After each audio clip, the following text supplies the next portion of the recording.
Hai, selamat pagi. Perkenalkan, nama saya Latifah Wulandari. Di sini saya akan menjelaskan sedikit beberapa hal tentang penilaian status gizi. Yang pertama, kami sebagai mahasiswa di sini dituntut untuk menguasai konsep teoritis advokasi gizi, perencanaan, monitoring, dan evaluasi pelayanan gizi. Yang pertama adalah tentang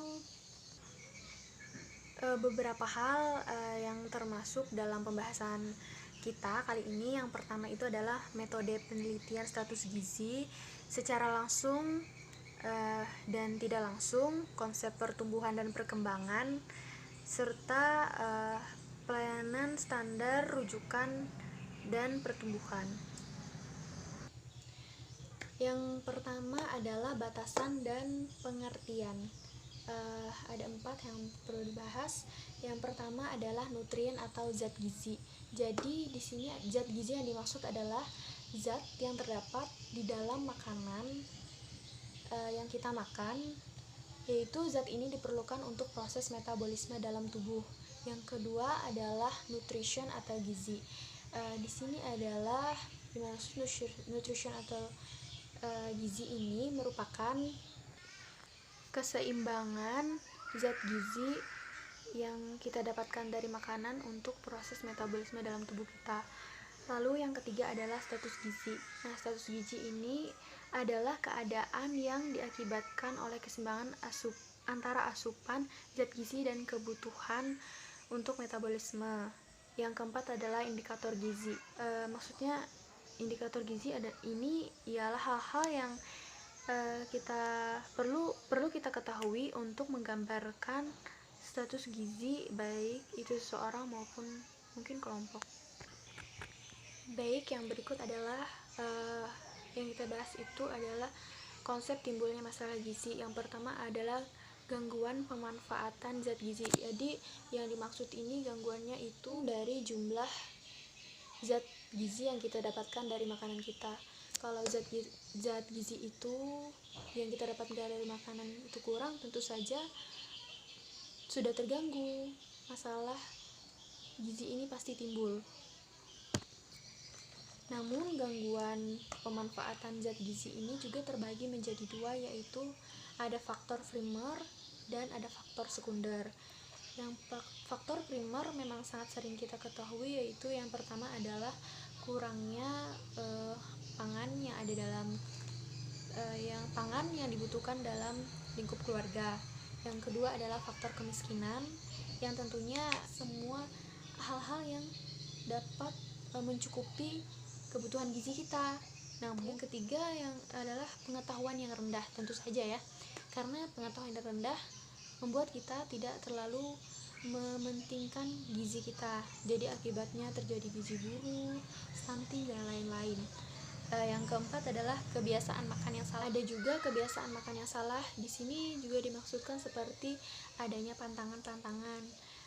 Saya juga pernah dengar contoh dari dosen saya, itu katanya habis operasi nggak boleh makan telur. Itu cerita dosen saya ya.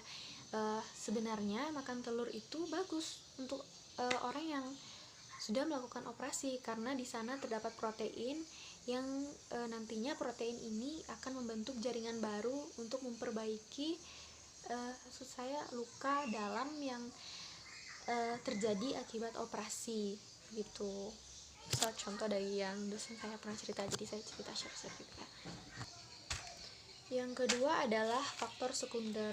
Jadi faktor sekunder di sini itu yang pertama adalah gangguan pencernaan makanan. Maksudnya ketika kita mencerna makanan itu terjadi gangguan seperti gigi geligi atau alat cerna dan enzim kita sedang tidak bekerja dengan optimal. Lalu yang kedua adalah gangguan penyerapan atau absorpsi. Ini mungkin sering terjadi bagian usus ya, mungkin karena ususnya itu ada gangguan misalnya. Yang ketiga adalah gangguan pada metabolisme zat gizi. Yang keempat itu ada gangguan terhadap ekskresi. Jadi kita cenderung berkeringat lebih banyak, kencing lebih sering. Itu Berikutnya adalah timbulnya masalah gizi. Jadi di sini saya akan membacakan teori dari UNICEF. Ini saya baca dari laptop. Jadi teori yang dimaksud adalah United Nations Children Fund UNICEF tahun 1990 bahwa masalah gizi disebabkan oleh dua faktor utama, yaitu gizi yang disebabkan oleh faktor utama itu yaitu langsung dan tidak langsung. Faktor langsung yang menimbulkan masalah gizi yaitu kurangnya asupan makanan dan penyakit yang diderita. Di sini ada penjelasan tentang status gizi. Nanti saya tunjukkan di sebelah sini ya, di sini. Jadi ini kayak tabel bagan. Jadi saya langsung menjelaskan, tinggal lihat di sini. Jadi dimaksud adalah akar masalah.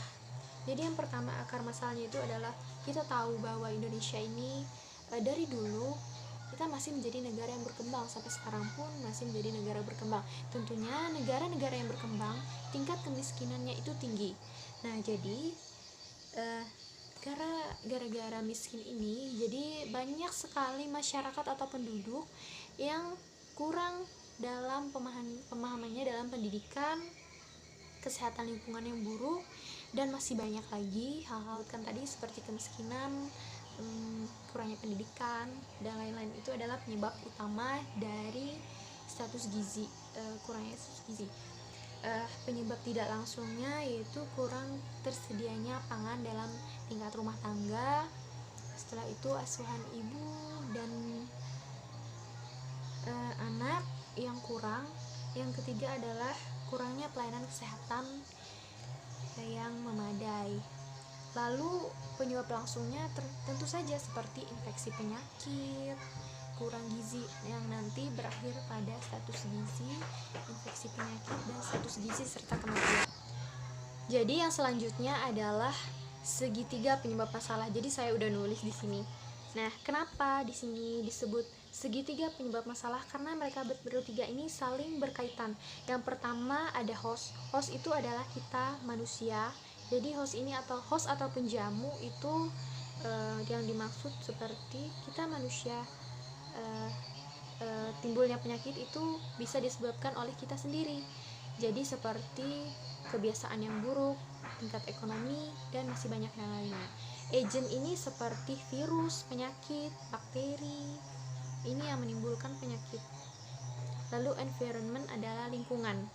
Lingkungan yang tidak bersih tentunya akan menimbulkan akibat tumbuhnya penyakit, serta perilaku yang buruk tentu saja membuat penyakit. Jadi semuanya berhubungan seperti ini. Jadi disebut segitiga penyebab masalah. Akibat gizi kurang. Nah, akibat gizi kurang ini yang pertama adalah pertumbuhan yang terganggu. Kita mengambil contoh, sebagai contoh adalah akibatnya stunting. Jadi stunting itu pertumbuhan otot yang lambat. Maksudnya pertumbuhan otak juga lambat. Jadi dia berpikirnya juga lambat, respon ketika dia balita itu lambat. Jadi ini contoh dari balita. Yang kedua adalah produksi tenaga yang tidak cukup. Jadi maksudnya kita mudah kelelahan, mudah letih, lesu. Jadi sumber energi yang seharusnya kita dapatkan dari makanan yang merupakan zat gizi untuk melakukan aktivitas normal jadi terganggu akibat kurang gizi ini. Dan yang ketiga adalah kekebalan tubuh yang kurang atau tidak cukup. Yang sering terkena penyakit atau virus itu adalah orang-orang yang ketahanan tubuhnya itu sangat rendah. Nah, tentu saja kalau konsumsi zat gizi kita itu baik, otomatis daya tahan tubuh kita juga baik. Nah, contohnya seperti kita di masa pandemi ini, kalau kita tidak bisa menjaga kesehatan yang baik, walaupun tidak terkena pandemi ini, ada saja penyakit-penyakit yang datang karena daya tahan tubuh kita yang kurang, begitu. Jadi yang keempat adalah struktur dan fungsi otak yang terganggu. Jadi maksudnya di sini adalah anak-anak itu pada 0 sampai usia 2 tahun mereka lambat dalam mengerti, seperti mengenai warna, dalam berpikir, bermain. Mereka jadi lambat ya, seperti berjalan mereka lambat, respon mereka juga lambat begitu. Dan yang terakhir adalah perilaku. Jadi dimaksud perilaku di sini adalah dimana saya ambil contohnya dari anak-anak. Perilaku mereka itu mudah emosi, mudah marah, jadi tidak terkendali ya akibat kurang gizi. Jadi mereka cara lambat untuk tumbuh menjadi dewasa. Jadi itu adalah yang terakhir. Oke. Dan tentu saja kalau ada akibat gizi kurang, pasti ada gizi lebih kan. Nah, kebanyakan gizi lebih ini akan menumpuk menjadi lemak karena nanti lemak-lemak yang seharusnya gizi ini diserap oleh tubuh tapi sudah secukupnya digunakan, jadi menimbulkan lemak dan mengalami obesitas. Orang-orang yang mengalami obesitas tentu saja kebanyakan mengalami penyakit seperti jantung koroner. Tentu saja orang yang obesitas itu terserang penyakit karena tumpukan lemak yang ada di dalam tubuhnya. Jadi sebenarnya harus menjaga keseimbangan gizi yang ada dalam tubuh adalah hal yang penting untuk kesehatan kita. Terima kasih.